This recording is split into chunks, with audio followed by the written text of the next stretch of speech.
haven't seen Idrisu Salifu protocol in a long time, but he's here with us this morning. I've been seeing him on Facebook trying to champion the cause of the former member of parliament for Assis Central, Honorable Kennedy Ejapon, who wants to become the flag bearer of the New Patriotic Party.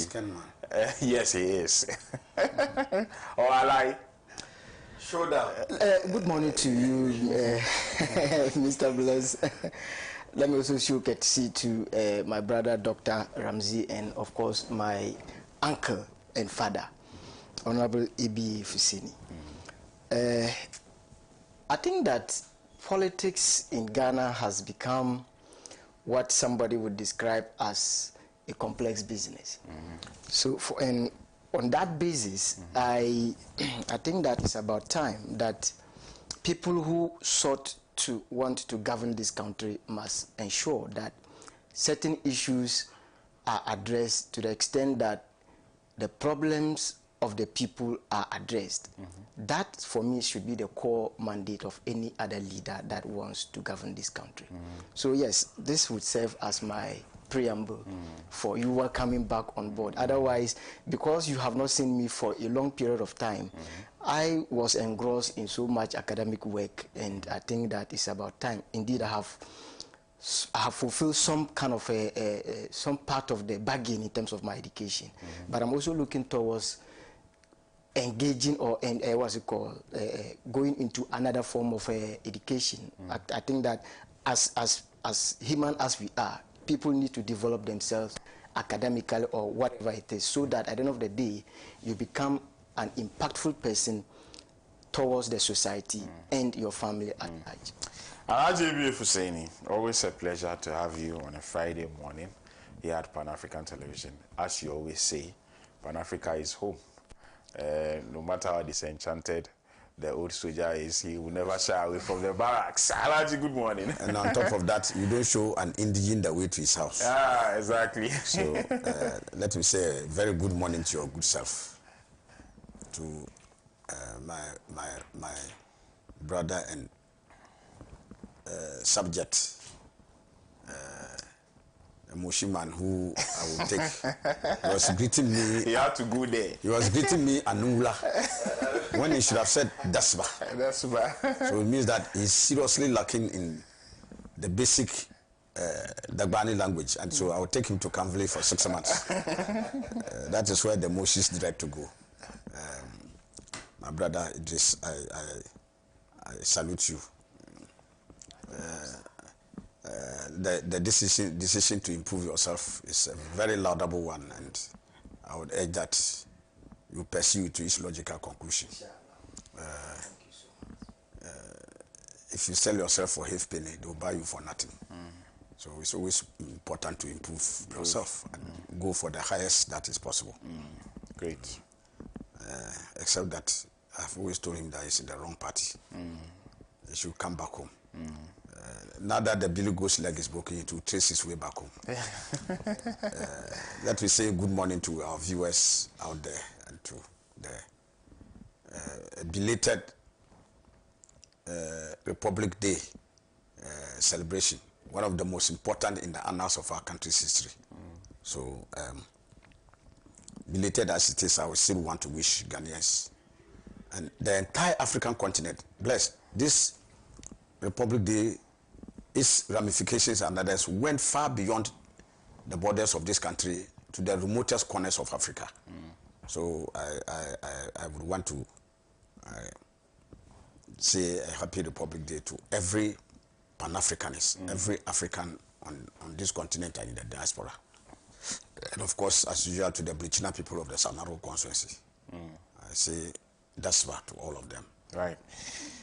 Right. And maybe if you may, I also want to take this opportunity to congratulate His Excellency President John Dramani Mahama for the successful, very successful launch of one of the cardinal pillars of his bid for a second term. The 24-hour economy. That's the 24-hour economy. Right. Successfully launched, thoroughly appraised, where money will come from for the 4 billion and others, quantified, sources identified, very impactful expectation that it will not only be a game changer, but would also create jobs for the teeming mass of unemployed youth of this country, change the dynamics of our economy, give it an extra export-led trust, and also ensure that domestic food self-sufficiency, very, very important, will be attained and value added to our products. In fact, President Mahama has already indicated that under the aegis of that, there will be a ban on the exportation of a number of items, including share, the raw share and others for processing, so many other things, and cashew, name it. Very, very well thought through program, and I pray that Ghanaians patronize it, especially the private sector, so that it creates more jobs and income for us. Right. Today is the 4th of July. When you go to the United States of America, it is a holiday.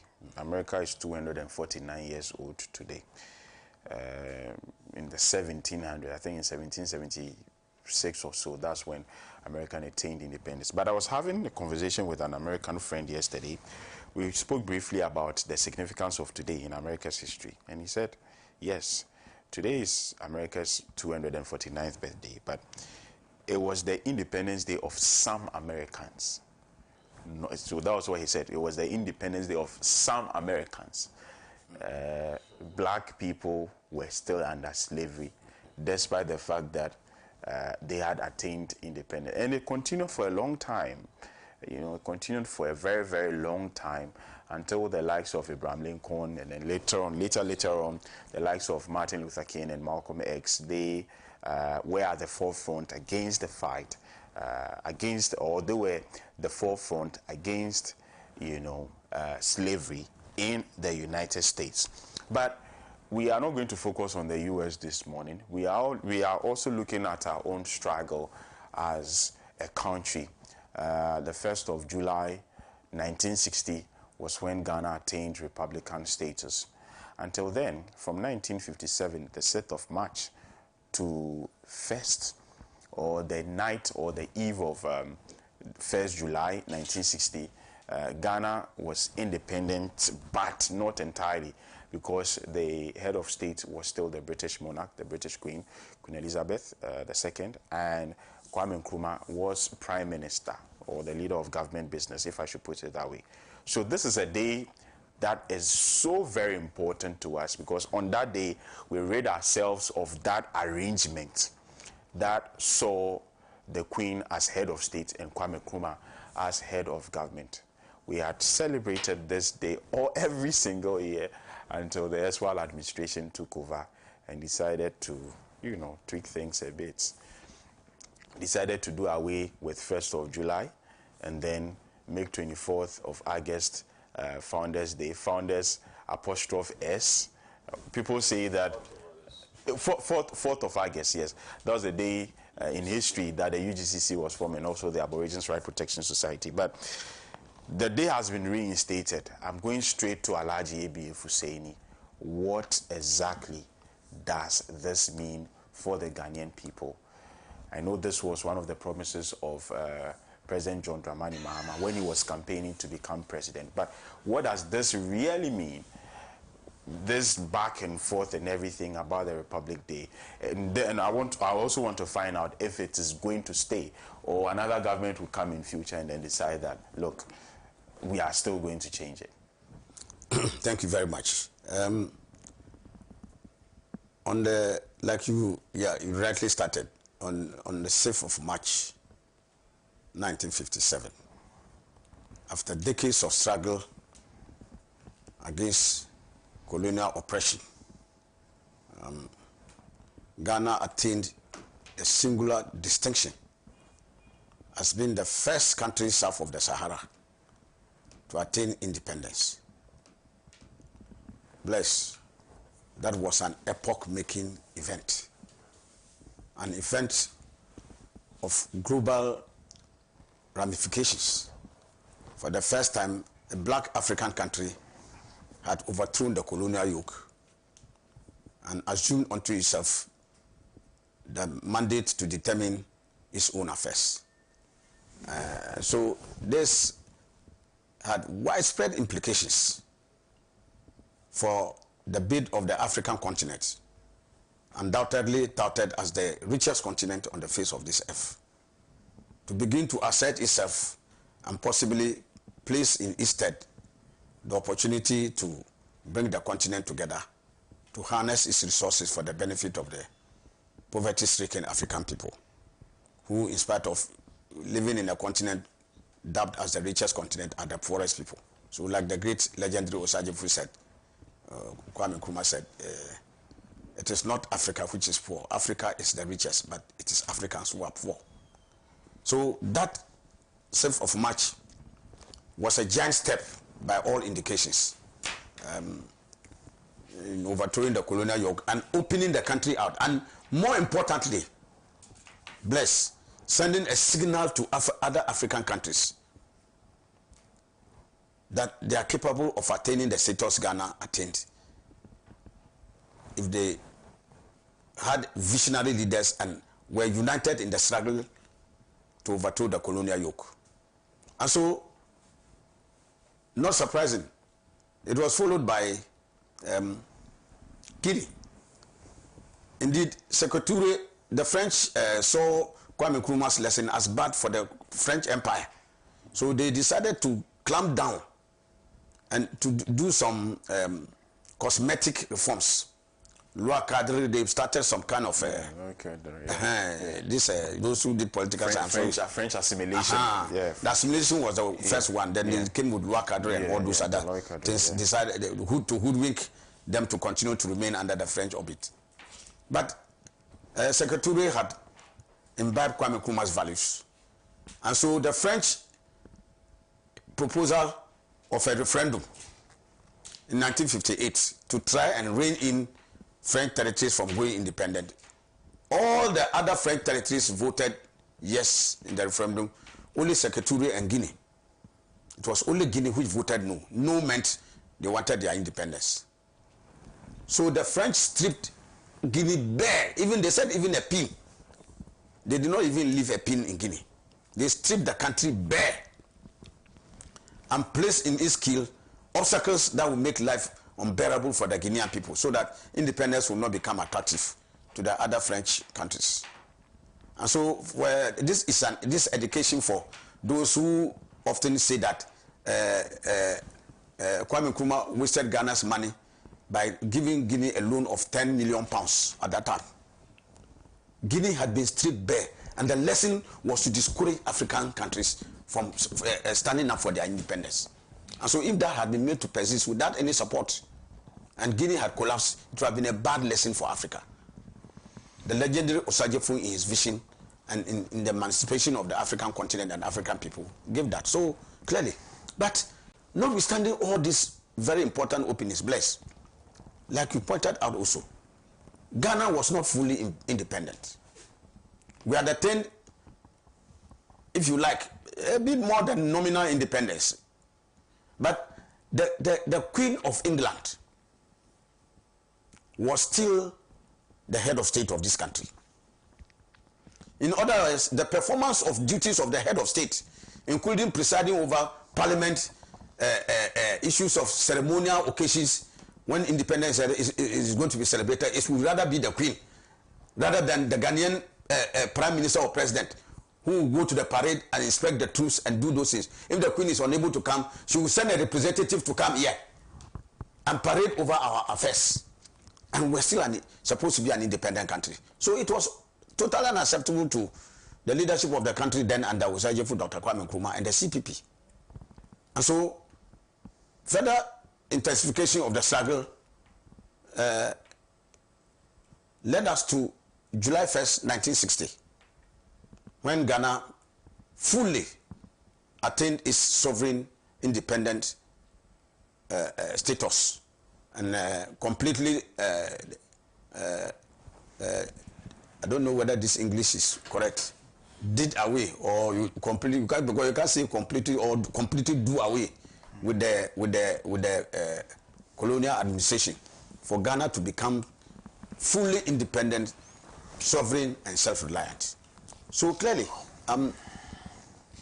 it was that opportunity that gave a greater fillip a greater momentum to the anti-colonial struggle on the continent, and also Ghana's true status as an independent country when we could take decisions. Bless, don't forget that under the independence constitution that we were operating, laws that were passed by Ghana's parliament did not become law until the Queen in England signed.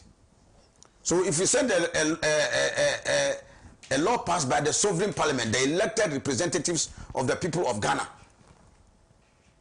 when they pass a law in parliament and the Queen sitting in England did not like the law and therefore did not assent to the law passed by parliament, it could not work because it will not become law. A bill can only pass when the head of state assents to it for it to become law. So because we had a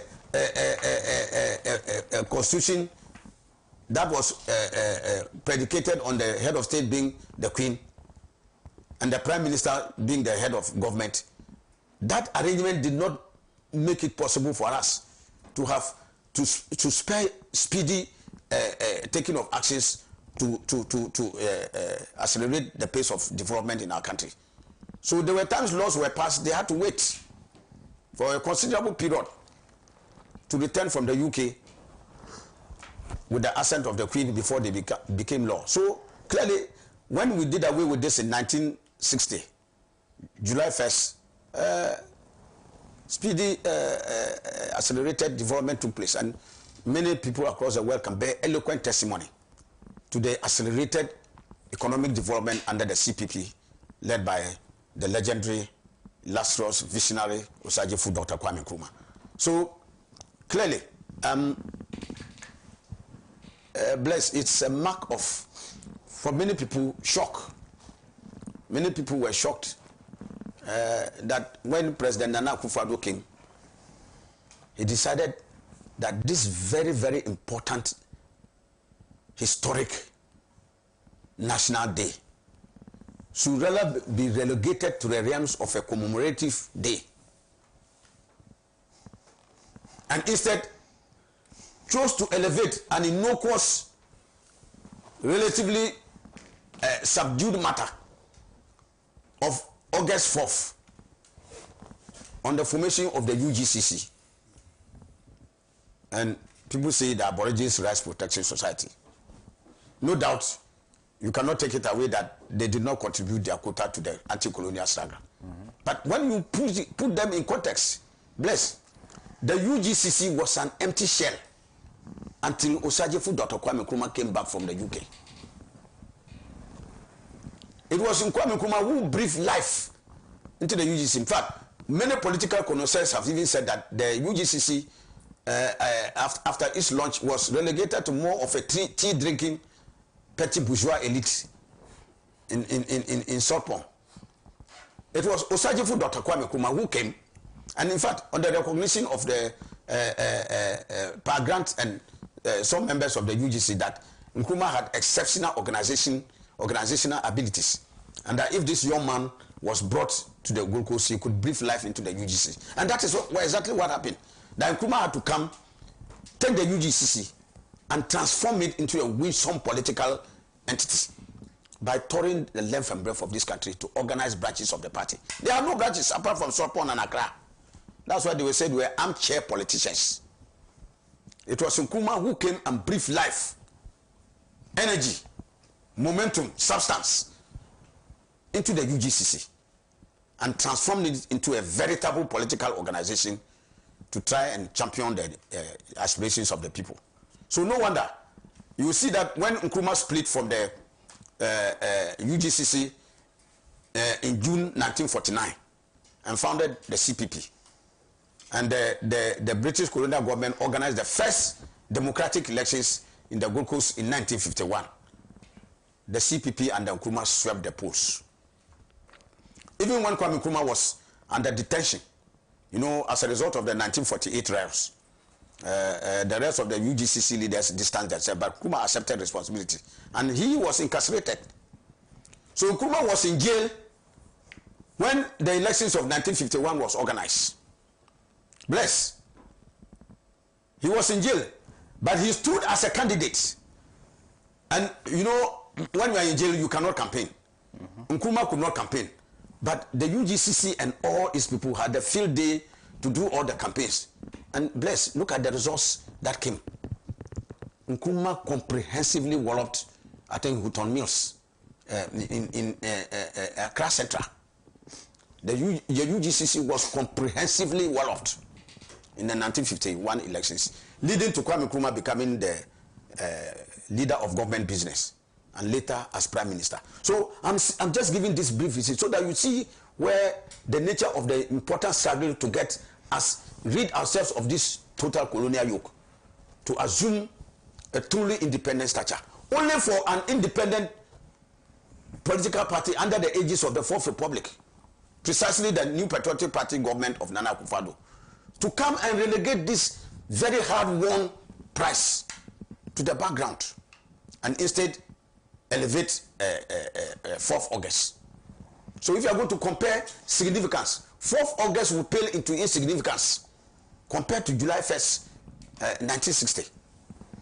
So why would a government come and be motivated to set this thing back, to make it a mere commemorative event instead of a truly national holiday, to give it the stature that it deserves? I am not surprised. There are many people who are surprised. Bless, I am not surprised because, you see, they say by their fruits you shall know them. You see, if you have been stolen, you don't run in a market. If you look at the reason why it was done, it was for a very simple reason. Kwame Nkrumah had taught them a lesson when he returned from the UK to lead the UGCC and then form the CPP and take away power from those who believed that this country was too theirs to take. So you had the Dankwa Buziais and others thinking that this country was their exclusive preserve and it was for them to have led the country to independence. Bless, don't forget that Ghana should have actually had independence latest by 1954 or 1956.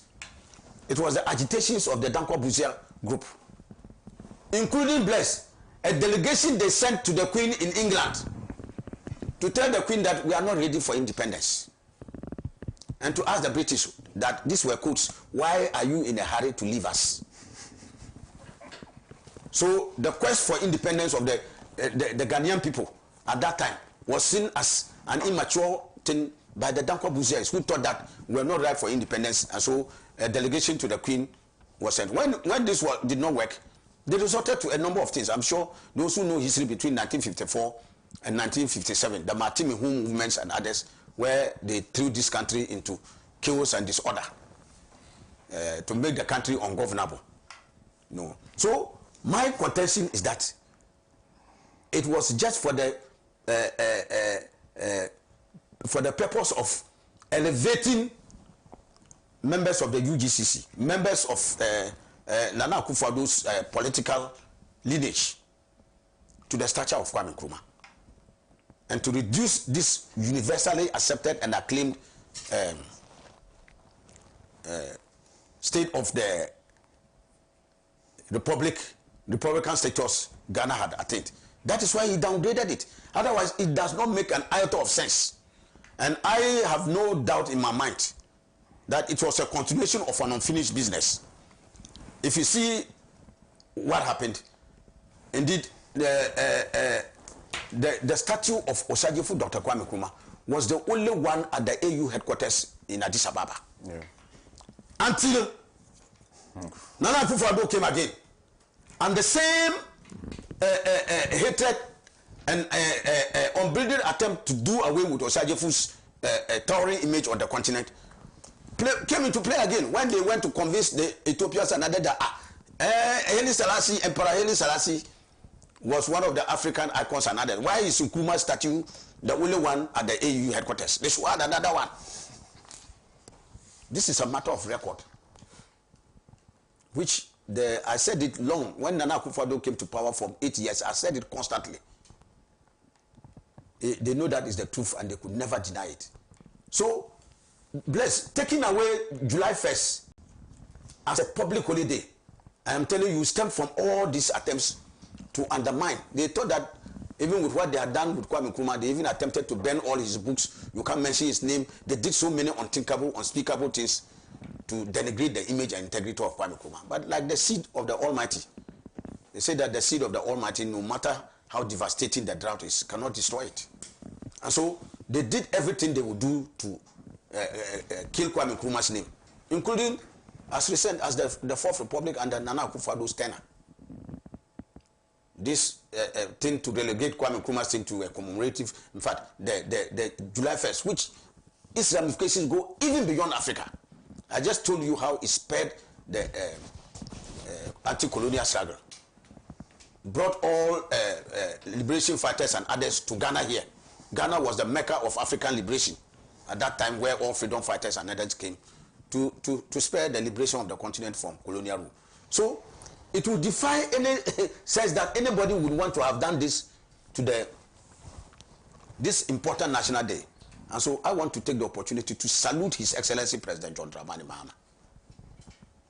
Not only has he has lived many of his campaign promises, from a lean government to abolition of obnoxious taxes, to taking concrete steps to ensure that this country's anti-corruption drive and others, so many, within just 6 months. Right. And I want to salute His Excellency President Mahama for bringing back July 1st. Because for many people in this country, and many Pan-Africanists in the diaspora, are thrilled and elated at this July 1st thing, because it means so much for the lives of millions of African people who struggled and perished, some of them perished under the yoke of colonial rule. And so for a government of the Fourth Republic to have come to reverse this all-important day was a sad commentary on the political astuteness of the Dankwa Busia fraternity. I said I was not surprised, because I'm sure they were motivated more by the anger to still get at Kwame Nkrumah after all these years and what they had done to the legendary man. And Nkrumah's stature as a true Pan-Africanist, a true nationalist. You know, bless, can you imagine that in spite of all the this, Kwame Nkrumah, when he even left power and other things, did he even have a house of his own? So I would say, without any iota of doubt, that bringing this back rekindles the Pan-African spirit. Bringing this back places Kwame Nkrumah. And you know that one of the arguments the Dankwa Busia people made was that they decided to convert the founder as in apostrophe S, to the apostrophe after the S, so that it could take over Nkrumah's legendary status as the founder of this nation. Nkrumah's stature as the founder of this nation is uncontestable. It's long been decided years, decades back. So the revisionist attempt that the Busia Dankwa people were doing was like fetching water with a basket. It was a futile attempt. Because Nkrumah has long been established. His legendary status as the founder of this nation has long been settled. When Nkrumah was voted as the African of the millennium, Idisu, my brother, if you go back, read the history again. Nkrumah's recognition by no means edition by the BBC itself as the African of the millennium. And I'm not talking African of the century, decade, or century. Millennium. A millennium is 1,000 years. That in 1,000 years, there will be no African like Osajefu Dr. Kwame Nkrumah. And you come and compare this of political midgets. Dankwa. JB Dankwa. To Kwame Nkrumah. That's why I say it's like comparing a GHS people with a university professor. He doesn't come anywhere near Kwame Nkrumah. Because, like I said, Dankwa never won even one election in his own Abuakwa area. In 1951, when they when he stood on the ticket of the UGCC, he was wallowed by a people teacher. Right. The same thing happened in 1954. And you are going to compare this man with Osajefu Dr. Kwame Nkrumah. Goodness. So it's good that President Mahama has lived up to that billing and restored the first July as a Republic Day, and take the August 4th to where it belongs. It will be a commemorative day for you to know that maybe sometime along the line something like that happened. But it can never be a match for July 1st, 1960. Right. Thank you very much for that bit of education. Alhaji B.F. Husseini, former member of parliament for the Brichina people of the Sagnarigu constituency. Let me come to Idris Salifu Protocol, who is a member of the New Patriotic Party. This decision to not celebrate 1st July as Ghana's Republic Day was initiated by your party, the erstwhile administration, to the very extent that, and I'm sure you are aware, Idris Salifu Protocol, to the very extent that on every 1st July, I for one expected at least a statement from the presidency. Even if we weren't going to celebrate it again, a statement from the presidency on this day, because of course the significance of 1st July is not lost on any of us.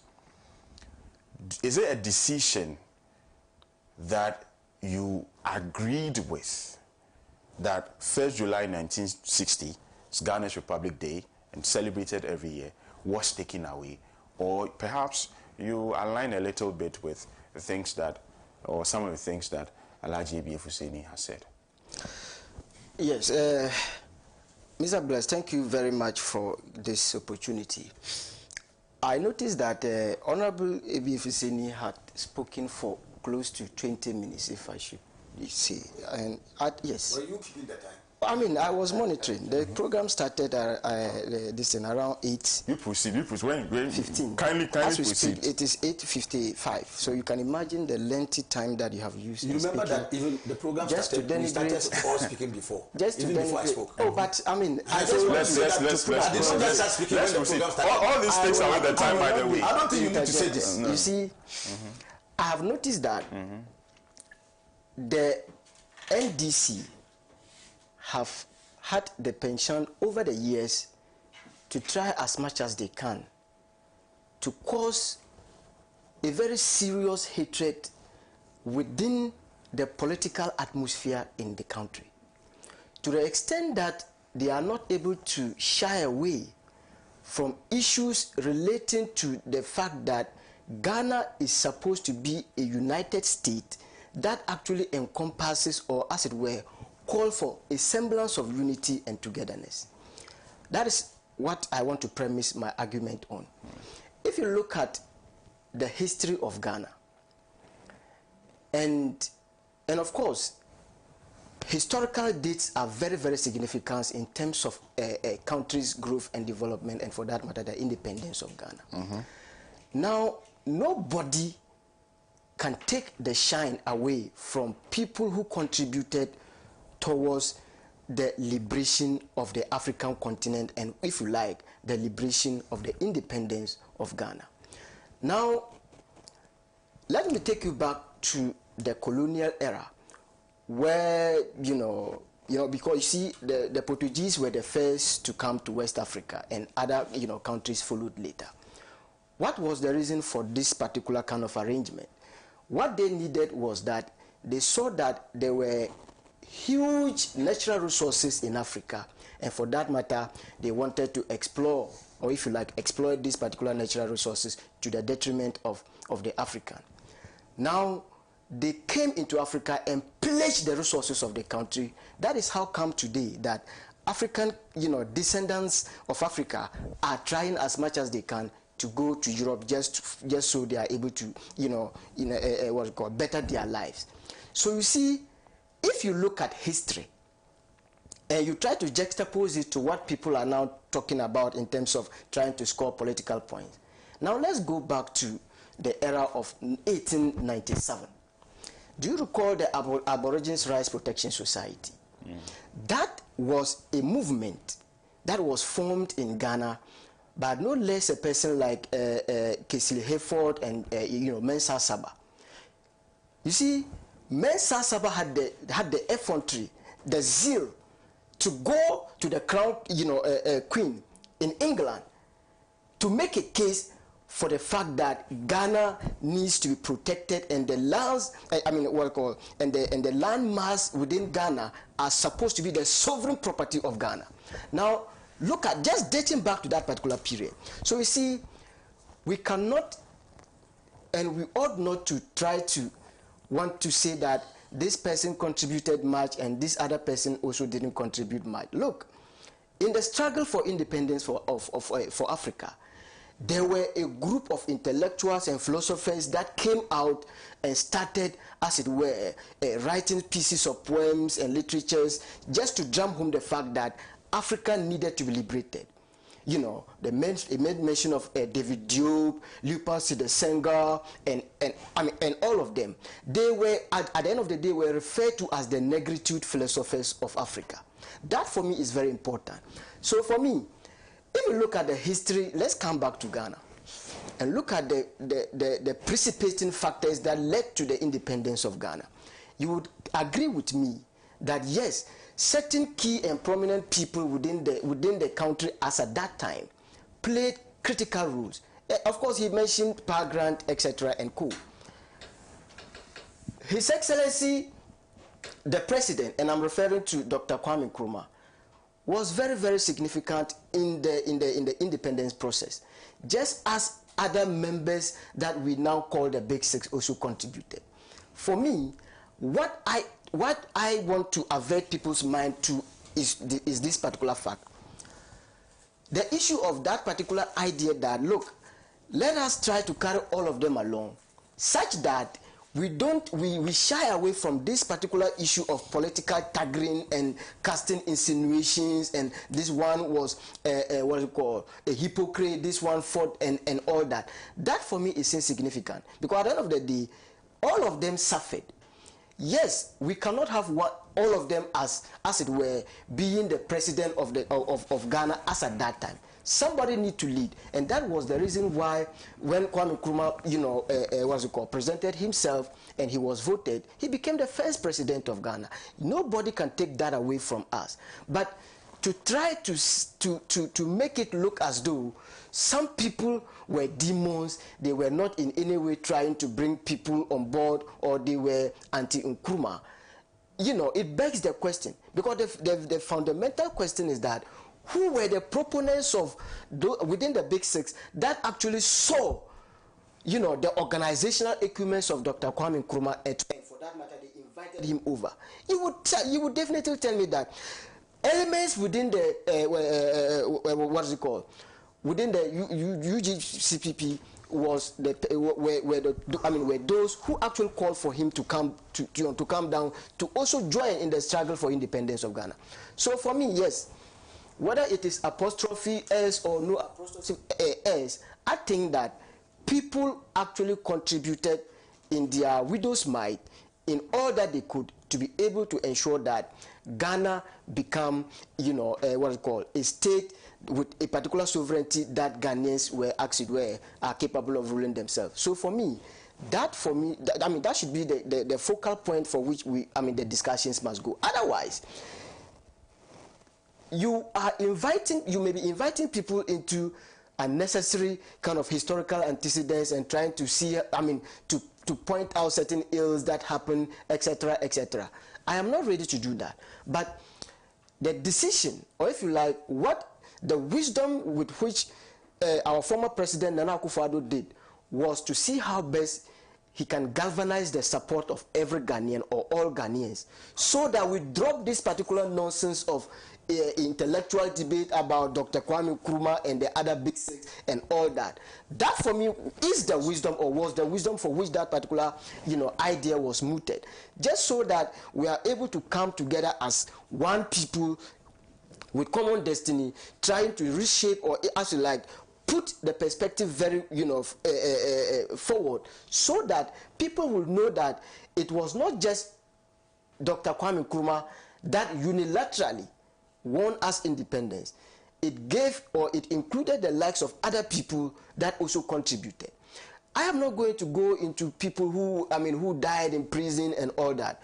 As a student of history, we all know the history. But let nobody come sit here or some other elements within, some other political parties try to skew history and point and try to create all manner of things that actually didn't exist, and they consistently paraded those particular things. And you see, Henry Kissinger once, said that the bigger the lie, the more believable it is. So the NDC have, over the years, categorically trumpeted this particular idea of divisiveness and all that, just to ensure that their political interests, or if you like, they win the sympathy of the Ghanaian electorates. For me, let us eschew these particular negative tendencies and rather bring on board all manner of persons, because history is history and nobody can tell a lie. So if you see that somebody wrote a particular book and nobody also comes out to write another book to counter it, doesn't mean that whatever the sort of book that you are reading is sacrosanct. That for me is very critical. So when people are saying, I have the books, it's in my shelves, and so what? The fact that people didn't come out to write other books to counter what you are saying does not mean you are right. So in history, there is people who tell their story, and there is history. That for me is very critical. So it is important that we understand this particular narrative so that we move the development of this country forward. I think that His Excellency Nana Addo Dankwa Akufo-Addo did the right thing in trying to bring everybody on board and trying to, as it were, ensure that the good people of Ghana really appreciate history and the contributions of each and every person who matter within that particular period of time. Thank you so much. All right. Thank you very much. For how many minutes?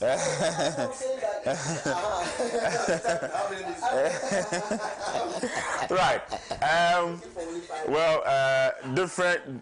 Different perspectives. That's what the show is about. We all cannot have the same, or we all cannot share the same opinions. Even me, seated here, I have my opinion. But let me come to Dr. Ramsey to also take his thoughts on this latest development. Of course, the Republic Day, 1st of July, has been reinstated. And of course, had it not been the fact that the new Holidays Act says that for any holiday that falls on a Monday, Tuesday, Wednesday, Thursday, will be celebrated on a Friday, or it will be marked or observed on a Friday, would have celebrated this holiday, I think, on Tuesday or so. Yeah. But let me take your thoughts on this one. Yes. Let me use this opportunity to say a very good morning to the good people of Ghana and to your quintessential team here in Pan-African Television, who are doing so great, and to my fellow African brothers and sisters watching us across the length and breadth of this continent. Listening to the opinions of all the panelists seated here, I think it is quite clear that there was only one person under our fourth Republican Constitution who ought to distort our history and reorient our history to support their political expediency. Indeed, when you talk about the ARPS in 1879, the first movement of the ARPS was to fight for their allodial rights. That was the reason why it was created. And later on, it metamorphosed into a movement that seeks to fight for the rights of the Gold Coast citizens. There's no doubt that the Aboriginal Rights Protection Society also helped support the movement, right, for the fight against, or the fight for independence in Ghana. If you recall the book of The Death of an Empire by Kwame Sana Poku Jantwa, he did state that it was Nkrumah who really grew the UGCC, which later opposed all the collective efforts of these Pan-African society and indigenous societies that were wielding the desire to fight so that Ghana achieves absolute severance from the British monarchy. So where is this debate between a founder and founders? Where it was caught under our history that elements in the UGCC, led by J.B. Dankwa, wrote to the Queen that we are not ready for independence. And that there was a gentleman by name Nkrumah who was pushing hard for independence now. And these people were looking for independence later because they realized that they lost the charge. Politically, they say independence in the shortest possible time. Yes, because they lost the charge. They lost the support of the people. And due to their own political and empirical interests and greed. And of course, that is why Honorable ABA says, by their fruits you shall know them.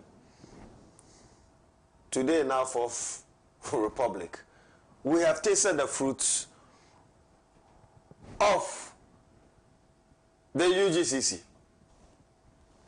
Yes, some elements that led us into abyss, economic abyss. Their progenitors are from the UGCC. J.B. Dankwa and the Oforiatas and the likes. So when we are telling our people the history, we ought to stick with the facts.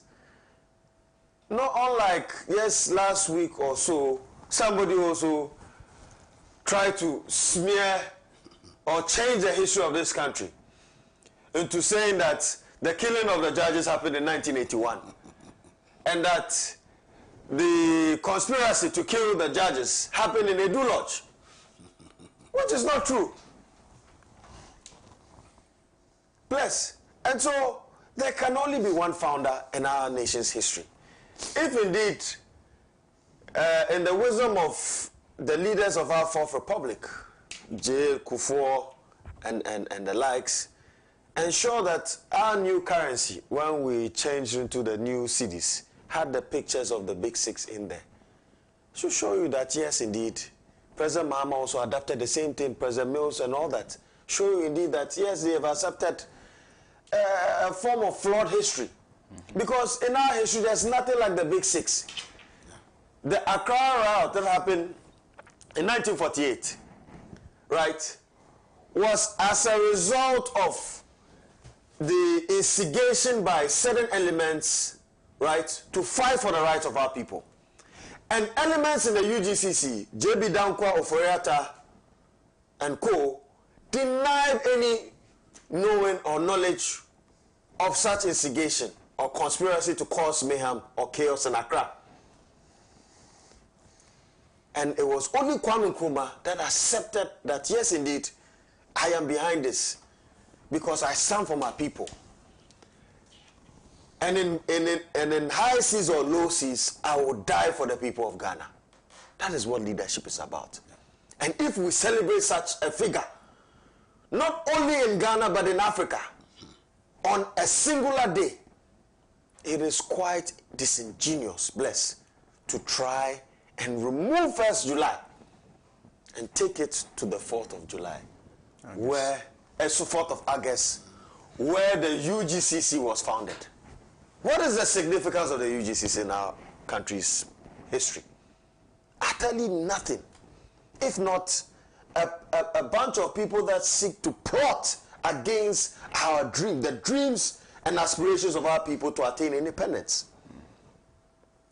So the MPP, we know that, you see, the MPP has grown a narrative in this country that seeks to support a certain ideology for this current generation and the next generation of Ghanaians to hate Nkrumah.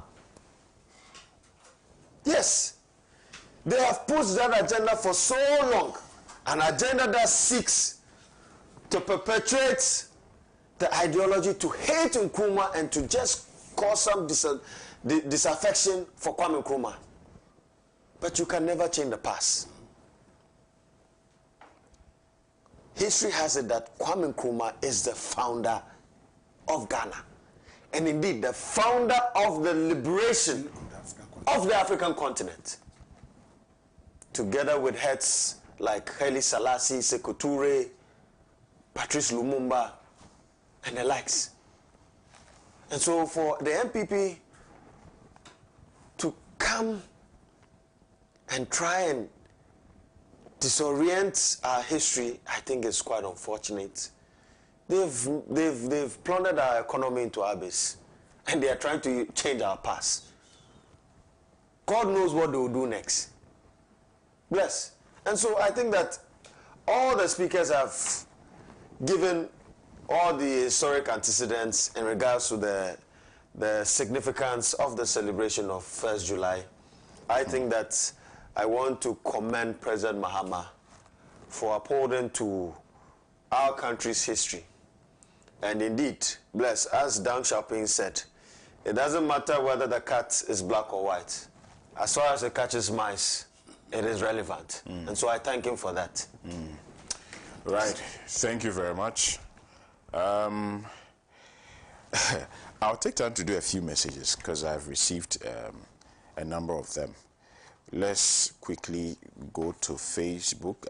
This one is coming from Mr. Stephen Peng, Alaji BA's senior in school, and he's one of our dedicated viewers. He says, "Good morning, Bless. Nana and the MPP did everything possible to rewrite the already known history and tried fruitlessly to tilt the history to favor themselves and nothing more." Stephen Peng from Wa. Thank you, Mr. Peng, for your message. This one here says, "Good morning, Bless. I'm enjoying the program all the way from Sagnarigo. Extend my warm regards to my former member of parliament, Alaji A.B.A. Hussein." All right. Thank you very much, Alaji. Would hear that. This one here also says that why is the MPP afraid of its own shadow? Napoleon into Sankofa base send this one. "Good morning, Bless. We are old enough and we know the history of our country very well. We'll never allow anybody to subvert it. Tell ABA that I said it has been a while." Alhaji Jama Tutu. Wow. Well, you know him? All right. Okay, said it's been a while, so you guys should get in touch. He also left his telephone number. This one here says that, "Good morning, Bless. I'm enjoying the program and also interesting arguments from your panel." All right, thank you. "Good morning, Bless. As for the MPP and their supporters, the least said about them, the better. Nanado wanted to change our history and make his uncles important." Mutala from Salaga sent this one. Thank you, Mutala, for your message. "Bless, I lack the needed words to express how ecstatic I am to see the Republic Day restored by H.E. Mahama. I knew when Akufo-Addo made 1st July commemorative, it was not going to stand the test of time. I also got the sense that Founders Day, that was changed to Founders S' Day to include Akufo-Addo's father and uncle, was not going to stay, and I'm glad the Mahama government has done the needful.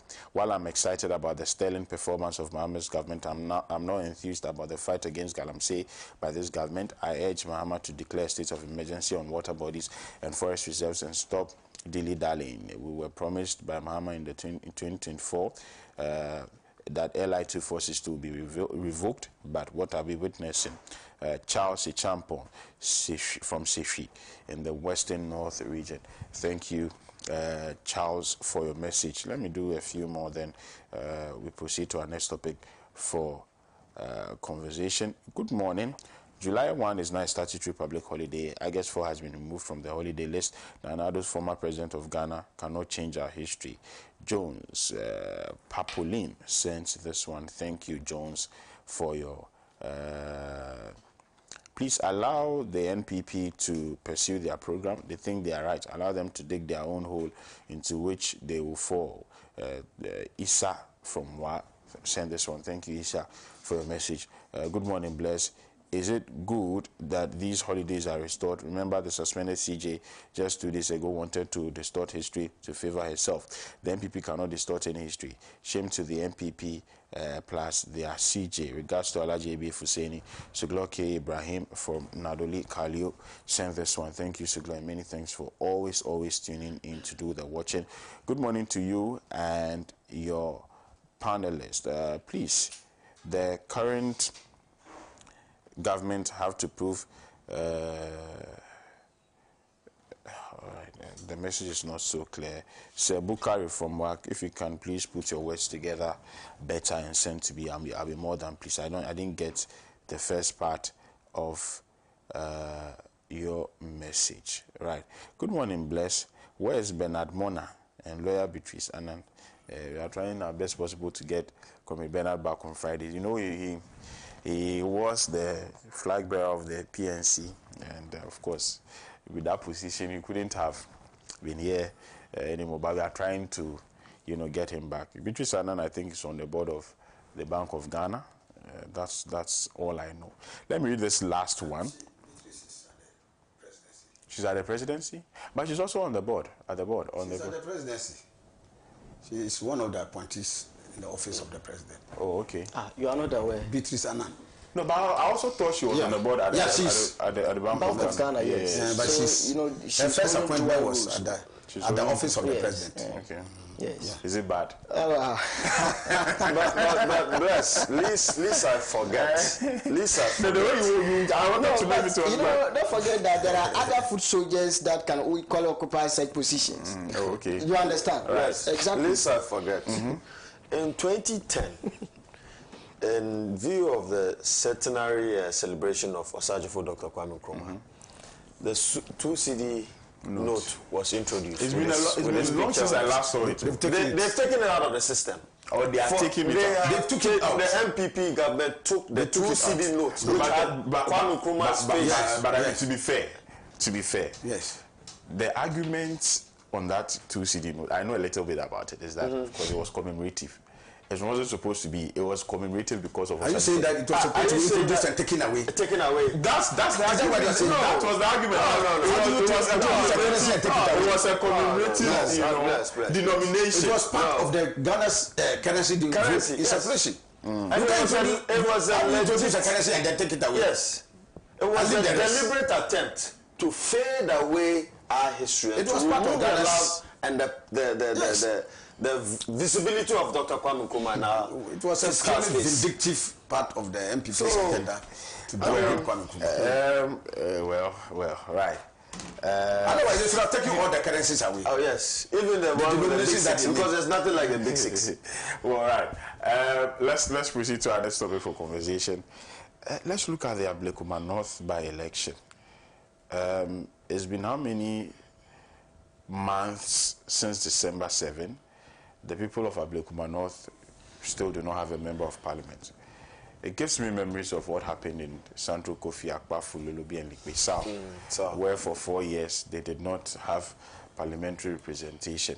But of course, I don't think the same injustice would be done to the people of Ablekuma North. The Electoral Commission of Ghana has come out to say that there will be a rerun in 19 polling stations. First of all,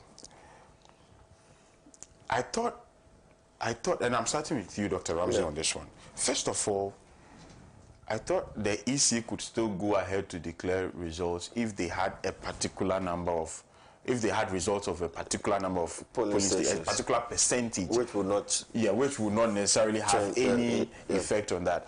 Well, is it that that is not the case in this instance? And also, the minority in government have come out to share their thoughts on this one.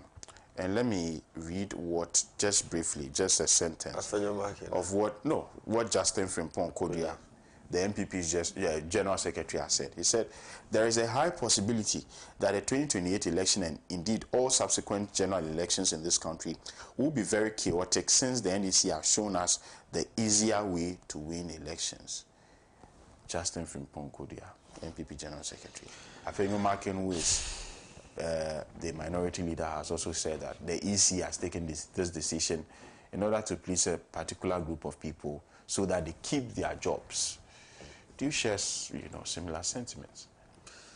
Bless.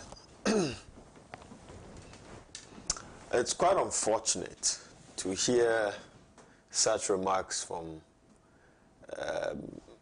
the MPP, especially from their General Secretary, knowing very well that they instituted or commissioned a patriotic institute which seeks to deepen the understanding of the party's principles, philosophies, and ideals. And just as President Kufuor did warn them about such a repugnant attitude in public, I'm surprised to hear this coming from Justin Kodia Frimpong. I mean, it seems as if he doesn't take the words of the old man seriously, you know. The EC indeed has shown grave incompetence since the inception of our 2024 elections till we finished. And I think that we suffered a lot also under their scheme and machinations. I think that it is quite unfortunate for there to be a rerun. I was thinking that they have the master copy of the results, if at all, because every agent would have their pink sheet, and then the EC would have their master copy. So I don't know what is happening to their master copy. But let me also put on record that there ought to be some form of apprehension in this situation, because, bless, we saw the chaos that emanated out of most polling stations, including our very own one, and I also West Wagon. Right? And you see, all these issues can be relegated if the EC upholds to the rule of law. And that's just when it comes to elections matters in this country. Right? If you look at the likes of Bosman Asari, Mr. Tete, and that of Jean Mensa, I mean, the 2020 election was a test for their competence. How can an EC declare more than 5 results for a general election? I mean, what kind of competence is that? What kind of competence is that, Bless? And back to even the situation in Ablekuma North. We saw where the EC declared for certain candidates, and then later on they said, oh, they were under duress, so they had to declare. I thought that the elections are managed by the EC, and that EC ought to put in measures in place to mitigate such happenings. What happened? Is it a clear case that they are not fit for the job? Or they were overwhelmed by the gatherings of both the MPP and the NDC, which were opposing factions at the coalition center? I mean, these things ought to be dealt with. And that is why we have advocated for certain significant reforms in our elections and in our elections body. The EC chairperson, as we've always advocated for, ought to be appointed by an apolitical bicameral parliamentary system and not the executive. And that is why you see today people are calling for the heads of Bosman Asari and then Jean Mensa and Mr. Tete. Because indeed they have shown some form of incompetence, they have shown some form of favor to a political party, right? And they have been seen to be doing the bidding of a certain political party. You look at the issues of the BVD, BVR machines that were missing. They denied it, and then later they were exposed and they accepted that indeed it was missing. You look at the way and manner in which they auctioned BVR and BVD machines without going through the right processes. Right? And so the Ablekuma North issue is something that I think we do not need a rerun, Honorable Ebi Fuseni. There is no need for a rerun. If the EC has a master copy, we did not have. Well, then it's an issue. Because as a referee, if you don't have the whistle, and the whistle is found in the hands of the players, then, I mean, what are you telling us? Who is the referee then? Why don't they have the master copy? What is the reason? You see, we need to investigate into this matter. Right, bless. And so, if that is the case, then, well, then we're doomed for disaster. And I do not think that it will be a fair election. Right? Because the exigencies of our time today is quite different from what we had in 2024. Honorable Fuseni. So the variables are definitely different this time around. And it would give the NDC candidate an advantage. With all due respect, I mean, if you look at all macroeconomic indicators today and the goodwill that the people of Ghana have for this current government, I think that, I mean, going for a rerun would not be fair, in all honest opinion.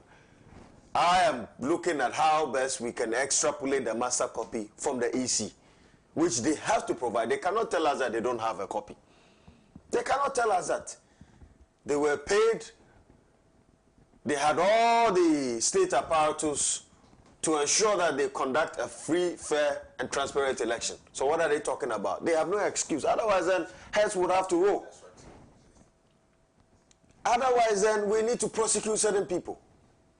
Because now, if that is the case, then we are going to have a deja vu where in the previous elections, SAU did not have a representation.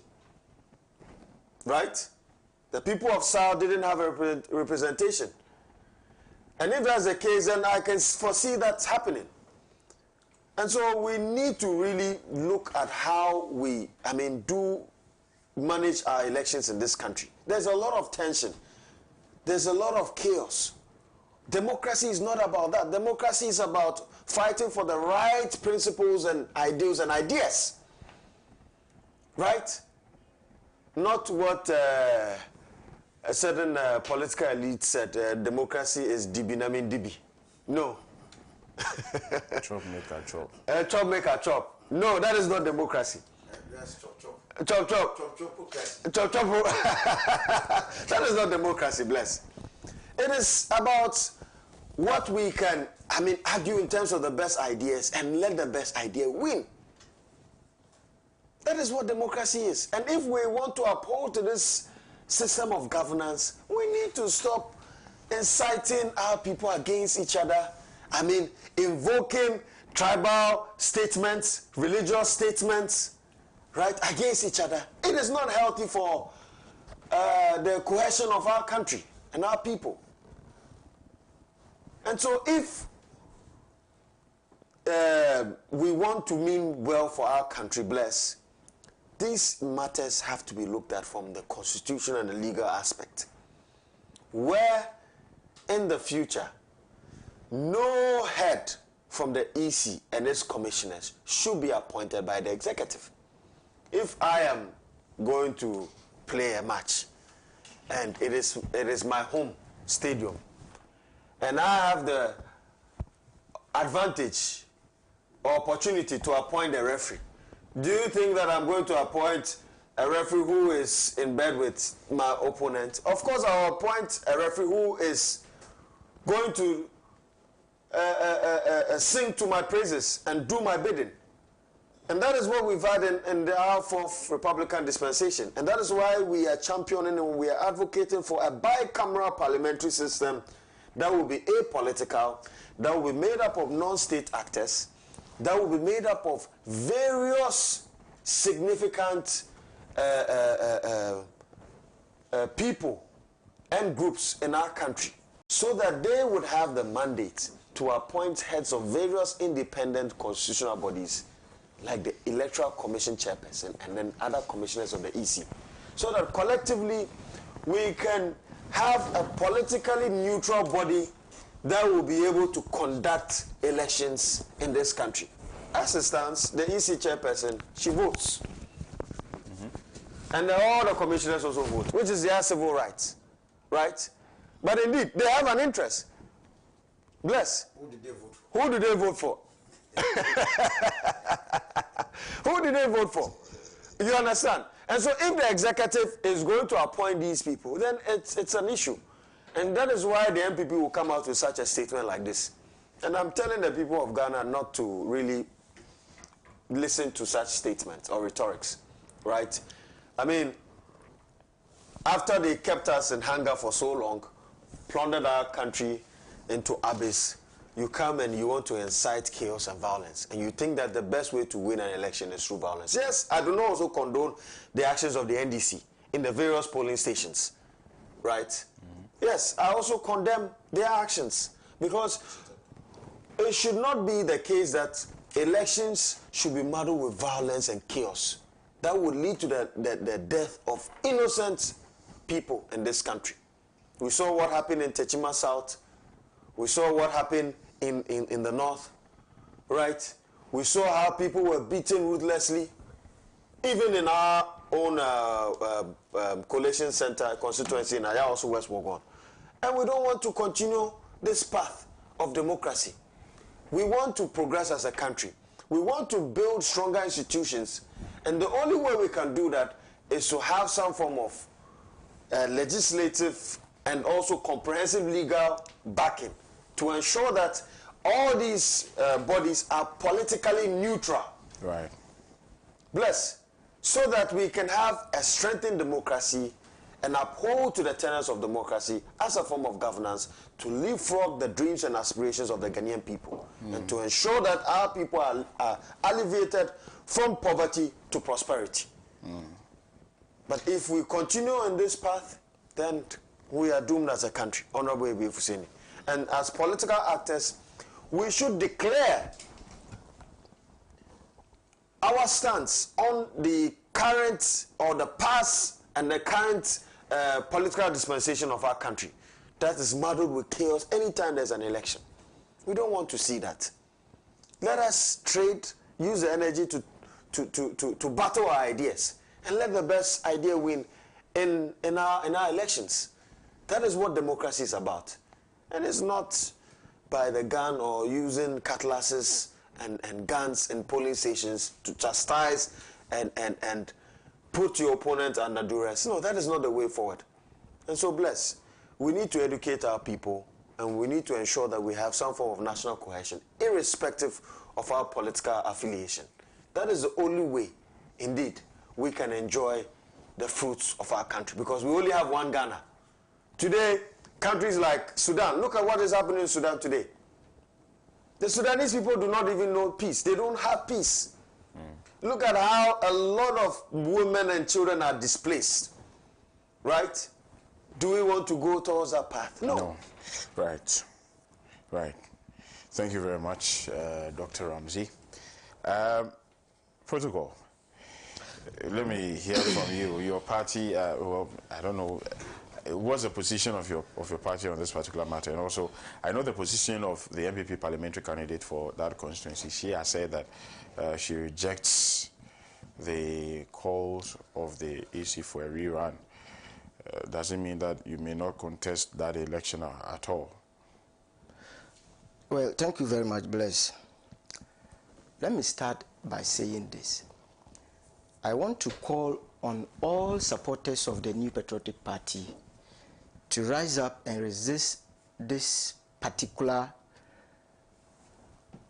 daylight robbery that the EC has been coerced, been cajoled to ensure that they turn the electoral tide to the NDC. I think that, you know, Mr. Bless, it's not for nothing that proponents of rule of law and democracy, that is Baron Pierre de Montesquieu, A.V. Dicey, and all those people, you know, wrote so much thesis about democracy, rule of law, etc., etc. When you accept as a sovereign nation to abide by democratic tenets, you are governed by the Constitution, a book that actually spells out what ought to be done. So for us, we think that the way and manner in which the electoral system, or if you like, the nature of democracy that this country is going towards, to borrow Uncle Kosi Pra's, you know, expressions, we are leading ourselves into an Armageddon. I am saying this because if you look at what has actually happened during the period of the what's it called, the counting of the ballots, collation, etc., etc., you will realize that NDC has actually made a frantic and deliberate effort to ensure that they would use all manner of shenanigans, violence, anything to win power. And they seem to have succeeded, but on the altar of the fact that Ghanaians need peace, and for that matter, the New Patriotic Party need peace.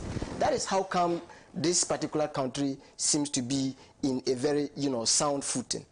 I want to benefit from one of the quotes from Martin Luther King, which I will start by saying that. So for him, he said that law and order exist for the purpose of establishing justice, but when they fail in this direction, they become the dangerous, you know, structured dams that block the flow of social progress.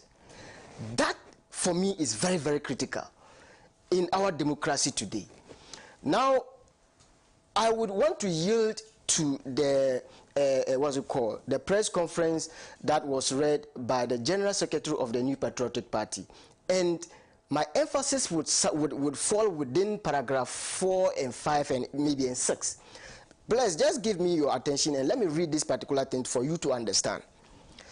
Let me just, I will just jump to paragraph 4. Justin Kodwa is speaking, and this is what he said.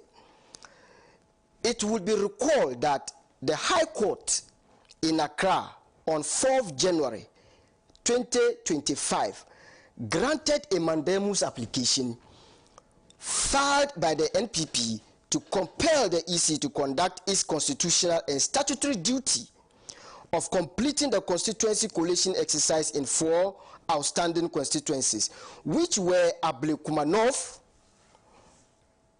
Tema Central, Okakwe Central, Tema South, and Tema South. Okay. The High Court specifically ordered the Inspector General of Police to provide adequate armed security to the EC to complete the collation to declare the winner of the parliamentary elections in these constituencies. The EC and the IGP have since complied with the court order to collate and declare the winners of the parliamentary results in these outstanding constituencies, except Ablekuma North. Now come to paragraph 5. In the specific case of Ablekuma North, the High Court ordered the EC to complete the collation of the remaining 62 polling stations, emphasis mine, out of a total of 281 polling stations in the constituency. It is on the record that on many occasions that the EC tried to complete the Ablekuma North collation, thugs belonging to the NDC always stormed the collation center to disrupt the exercise. The EC itself had cause to issue a formal statement accusing the NDC of masterminding the attack on its officers, on its office and officers. We refer you to the press statement of the EC on 17th January 2025, where the EC stated categorically that supporters of the NDC, led by the Greater Accra Regional Organizer of the NDC, invaded collation centers, that is the old head office, and destroyed the commission's properties, threatened their staff, and caused them to flee because the environment had become unsafe. So, You see, the NDC had used all manner of shenanigans and attacks and all manner of negative tendencies to actually cow people into submission. That is how come those particular issues has become an albatross around our neck. But the funny question and the most important question is that,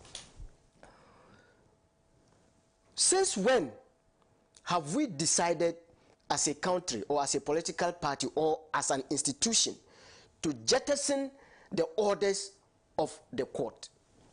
Is it to say that if a particular ruling does not favor us, because we think we are in power, and because you think that you can control, in a very subtle, way, to control a particular institution and hold them to ransom because you think that you are in power, just so that they would, as it were, sidestep the issue of any, constitutional order that has been granted by a high court?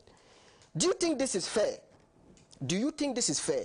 And are they, as at now, is the EC trying to tell us that, there isn't any orders from the court, and for that matter, they are going to, as it were, exercise a particular power under within the Constitution under Article 265 of the Constitution, or 295 of the Constitution, that talks about a situation where there is a particular lacuna, somebody wanting to exercise any official power must not act capriciously and all that. I mean, I'm not able to quote that particular constitutional, article very well, but I think that it falls within Article 296 of the Constitution or something like that.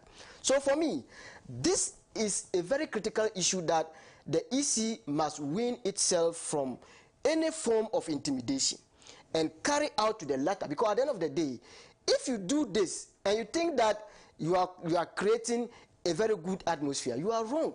Because at the end of the day, that exercise that you are trying to, to do runs contrary to the orders of the court. So the EC should be very, very careful, because whatever they are doing could amount to contempt of a sort. It could amount to contempt. So for me, I think that I second wholeheartedly the decision by the New Patriotic Party in this particular regard.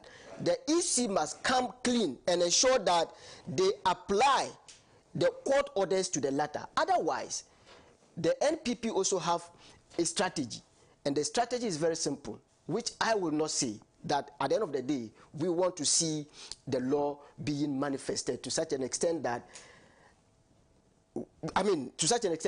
Ghana is seen to be, as it were, exercising or practicing democracy, rather than people thinking that, their offices are very much important to them, and for that matter, they must guard against it. Mind you, it was the consistent negative, impressions that were created by the NDC, pointing accusing fingers, at the EC officials, to the extent that they think that they were in bed with the New Patriotic Party. Now today, what has changed? So you see, at the end of the day, I think that politics should be very decent to such an extent that it must attract people with conscience, rather than trying to use all manner of calumny just to ensure that you denigrate the names of people and wanting to have your way. We think that the New Patriotic Party thinks that this particular Ablekuma North constituency is not going to just be easy as they think it is going to be. So I think that at the end of the day, the EC must come clean and ensure that they are not going to be, held by any kind of contempt, because they ought to, as it were, obey the court orders. Otherwise, because see, I think that I don't just know why the EC thinks that they must succumb to the pressures of government. This is a clear case of the fact that the NPP won that particular, Ablekuma North constituency. Right. So there is nothing that can change this particular narrative. Right. There is not, no matter what, we know that at the end of the day, that particular seat will be reverted back to the New Patriotic Party. Right. Thank you very much. Finally, let me hear from Alhaji A.B. Hussaini. Alhaji. Yeah. You see, the bird flies in the air, but its funeral is performed on the ground. And I've always said it that, you see, the day the butterfly thinks it is a bird and wants to behave in the air like a bird. You should wait until the wind rises. The distinction will be very clear. My brother here is just... That proverb goes to Dr. Ramsey. No, it's you. You mentioned butterflies.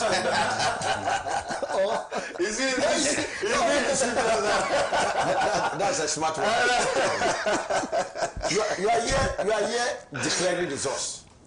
You are even in your own submission. You said that it is only the EC that can declare resource. I'm just listening to you.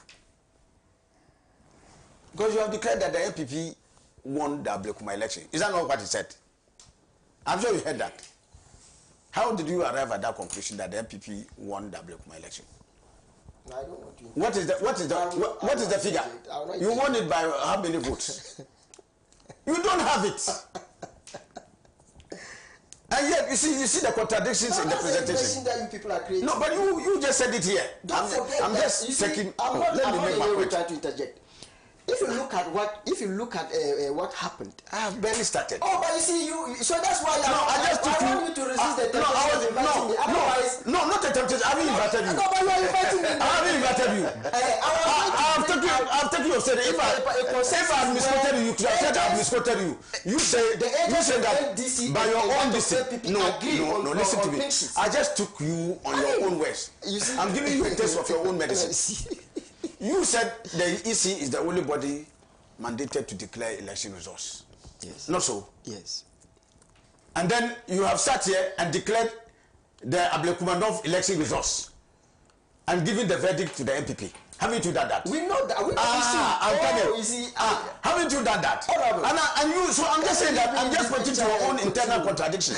But don't be in a hurry. I'm shaving you. Don't be in a hurry to touch your head. Okay. You see, if you are talking about the legendary incompetence of the EC, for which we in the NDC have set time without number and proceeded on that basis to call for the removal of the 3 musketeers.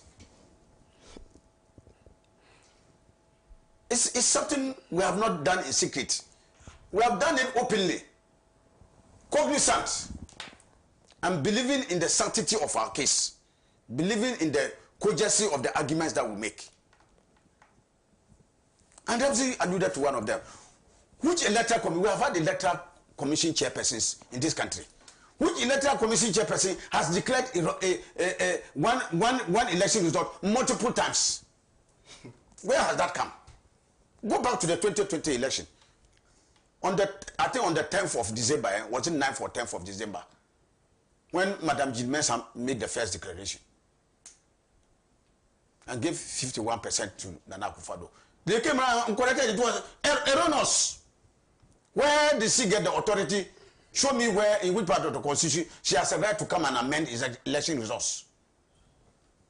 And multiple of them took place. That's legendary incompetence. We've never had that. For the entire period of 4 years, the people of South were prevented from having representation in parliament through no fault of theirs, but the fault of the Electoral Commission to deliberately disenfranchise huge sections of our populace and preventing them from having their legitimate political representation. It's a crime. What happened? Those who perpetrated that vice are still in office. Look at how they bungled the district level elections. Look at how they dealt with our biometric equipment, spent with the taxpayers' money, auctioning it to what do you call it? How do you call them? Those who buy this scrap dealers. EC chairperson and other dealing with scrap dealers. Can you imagine the extent to which they have subjected this EC? Without going to the auction board. Okay. In violation of procurement laws of this country, Act 663, 2003. The law is there. Go read it as amended. These are infractions for which they ought to answer to the law. So when we say this, we are not saying it on this end. Of course, there's palpable bias. The bias is unmistakable. Why? If you go and pick an MPP patron from the University of Ghana, Bosman Asare, and transplant him to the EC as a deputy commissioner, MPP, Tescon patron. Bless. I did not say maybe even CPP or something. MPP, Tescon patron, transmogrifying into an electoral commissioner. It's obvious.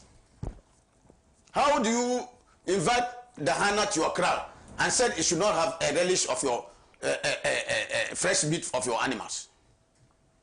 If you make the hyena the caretaker of your crowd, how do you come back later to complain that it devoured your animals? Clear. So these issues are very clear to us. And that is why we have demanded that these people should go. They are not fit for purpose. Because of these things that I've just mentioned. I can, if you have time, I can mention a litany of issues. But we in the NDC say why? Look at our electoral laws. As far as we are concerned, there was a verdict in the Ablekuma North election. The presiding member declared somebody victorious. The video is there. So blessed. When somebody is declared victorious and you want to contest it, the law is there, you know what to do. It is not for the electoral commission to come back and jettison the decision of his officers. So when the presiding member for Ablekuma North declared the election results, if the MPP felt aggrieved, they knew what to do. You challenge that in court.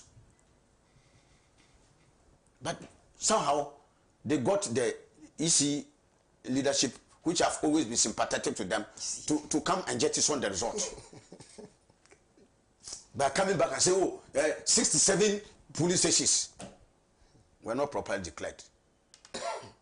So you see the double standards of the MPP. When the same EC people come and say 67 police stations were not declared, so they have jettisoned the result. They have rejected the result. They said this is the best electoral commission that ever came to this country. Now they have just come and told you that go and face a rerun for only 19 police stations. And you are insulting them to the high heavens. You see the conduct you people have. We in the NDC are not about to praise, heap praises on the electoral commission for saying that we should go and rerun 19. We are not. We still hold the legendary incompetence of the EC. And that even the decision, like Ramsey pointed out clearly here, they should have had the data to declare the essential results. Ramsey, they are not declaring the results because they don't have it. You can't declare what you don't have. The woman said, when they say go inside and bring it, you must have already saved it there before you can go and bring it. If you go in, you come with empty hands. They don't have the resource. They can't declare it. They don't have it. And so that one more time speaks to the legendary incompetence of this batch of electoral commission officials, for which they must go. It's a surprise to many distant people that these people are still in office. So clearly, I am going to say without any iota of doubt that Ewurabna, I've forgotten her other saying, Obin, was declared the winner of the Ablekuma North elections. This wahala the EC is bringing onto itself, apart from the incompetence, is the element of bias. They wanted to stop the NDC. That was the time the NDC was rolling towards 190 to something to get the distance, to check our momentum and bail out the MPP. So they have brought this thing onto themselves, because they should have left it to the MPP to go to court to challenge the result. So that if they challenge the result, the court will say maybe 6 or 7 police stations were not properly collated. That's their lie. That lay with the right of the MPP to assert in court, not the EC. But they chose to do that.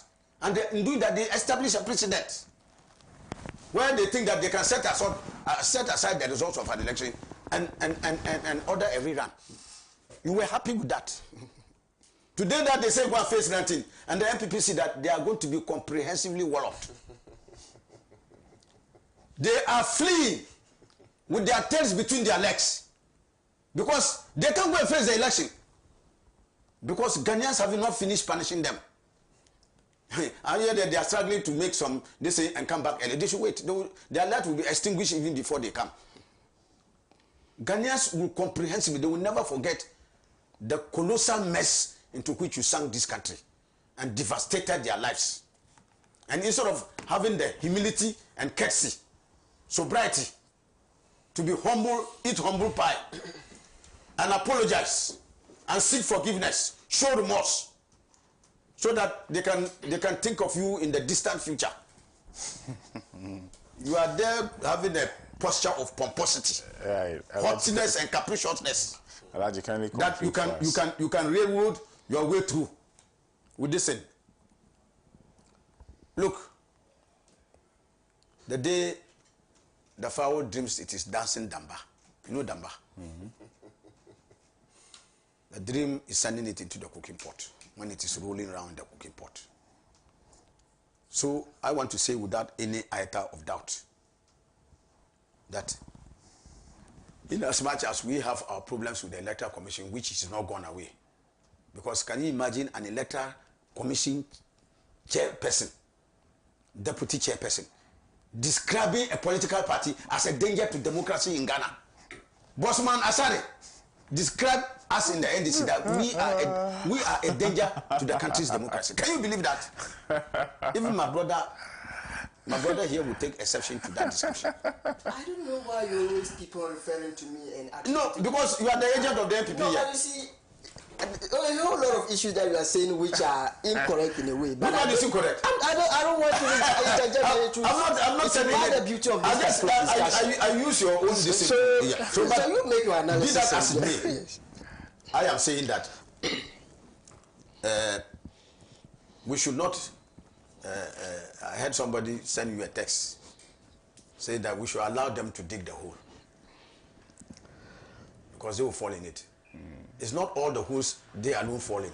The cathedral huge hole they dug, the most expensive hole in the whole world. They are not the only person. It's the taxpayers' money which is involved, which all of us are falling into. So if they are messing up with certain things like they are doing now, we should not allow that. Right. So I am saying that yes, the EC has indicated that it's ready for a rerun. We in the NDC will go for the rerun. Cognizant that the victory they wanted to deny us. We are now even going to establish that victory beyond doubt. If it was going to be by some small margin, we are going to comprehensively so well up the MPP. Right. That they will know that they are not in any way coming for a return. I need to read a few messages. 1 minute, Bless, please. It is very, very important. And as a member of the College of Health Sciences, Bless, I think that if I do not declare such sentiment today, I think that will be unjust to the people of Ghana. As it is being reported by the Institute for Environment and Sanitation Studies, IESS, that we are recording some form of high-level concentration of lead in our food, foodstuffs.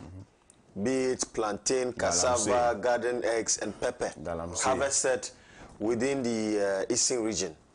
So, Bless, this is a clarion call to the presidency. Please, the menace of Galamsey is getting to our doorsteps. We need to really tackle it head on and ensure that the fight is devoid of politics. Right? Today, I'll be in Accra and be enjoying my plantain or my fufu, and I'm eating lead. Meanwhile, I have nothing against. But that was the refrain. That was the rhetoric. So I don't know why. You see, I'm happy that he's mentioning this. For me, Governors, my brother, the people of Ghana will not take scripture lessons from a drinking bar. In your submission, You see, I actually lauded this particular call because you see, it's very, very important. No, but you see, when we talk about that, God would not be fair to me. How? Does not mean that he you see, the MPP should be the ones to tell us about that. We will not allow. I think that you see, it's fair. If no, but he is representing the MPP. Fair comment, and I'm actually exactly the fact that I don't want you to politicize it. I'm not politicizing. You are moving towards the standards of politics. It was the president and the NDC that said that they were going to declare state of emergency. If you get a so what has changed? A call that is coming from no, what has changed? Ramsey and the butterfly fraternity, there is more merit and credit to it than when it comes from the MPP. MPP 80 years. Nana Akufo-Addo went to the Galamsey. I said, "Anyami, na me ba besa mu duba." You see, he went there and told the Galamsey that he is not coming to spoil their job. He will allow them to work. Right. Thank you very much. My time is up. I need to go. I honestly think I believe President Mama made that thing in good faith, and right. I want to join this into look. Yes. So you call let us no wait. No, you in terms of the fight against but you can't force him to. Let him make a point. Let him make a point. Let me finish. When I finish, and it's not there. Let him make his point. Let's hear Alhaji. Look, let us in all sincerity recognizing the dire straits in which we are. I agree with him. But let us also recognize that this government clearly has shown some commitment to fight Galamsey, far better than the MPP. Ever since the record on the ground shows what we have done so far, and many people, many sane-minded Ghanaians, many open-minded Ghanaians, fair-minded Ghanaians, or right-thinking Ghanaians, fair-minded, will agree that something different is being done. Right. Now, carrying it to another level, which he has raised. And I am for it. In all honesty, I am for a situation where we take emergency actions, especially on our water bodies, forest reserves, and even land areas, where those things are atrociously being done by reckless people minded by the need to just get their own wealth at our expense, including foreigners. That emergency should enable and empower the president and his government to fight ruthlessly against this menace. Because like it's been said, now today, we are all consuming this things into our system. And the after effects will be... There are many areas we don't even know. Yes, There are many areas we already don't know about the serious consequences of this. So I agree entirely with what you are saying. The people of Ghana to and I'm sure that President Mama is listening. President Mama has demonstrated, Ramsey, President Mama has demonstrated time without number that he's a listening leader. He's a listening president. Right. Thank you very much. As and when I'm sure that it's possible to take those actions. Thank you, Idris Sali, for protocol. We are not like Thank you, Dr. Ramsey Yunsa. The time is 10:05, 10:06 actually. 6 minutes into another program's time. I'm sure they've pardoned me today because it is a holiday. But I want to thank you so much. And to our cherished viewers, Alhaji Hamza from Pig Farm. Unfortunately, I couldn't read your message today. Ken Williams, NX7 Kwashi, all the viewers, those of you who watch from other parts of the world. We got messages from Turkey today. Unfortunately, I'm unable to read the messages. Let me ask you the last question. How does an armed robber pontificate morals to people on preaching at the pulpit on Sunday to people when everybody knows he's an accomplice armed robber? In this case, who is the armed robber? I have just asked a question. I'll see you on Monday. Alhaji and Alhaji's tomorrow. Alhaji and Alhaji's tomorrow. Make sure you make time. Join Sena Numbo and his guests. Until then, do have a pleasant weekend. Bye-bye.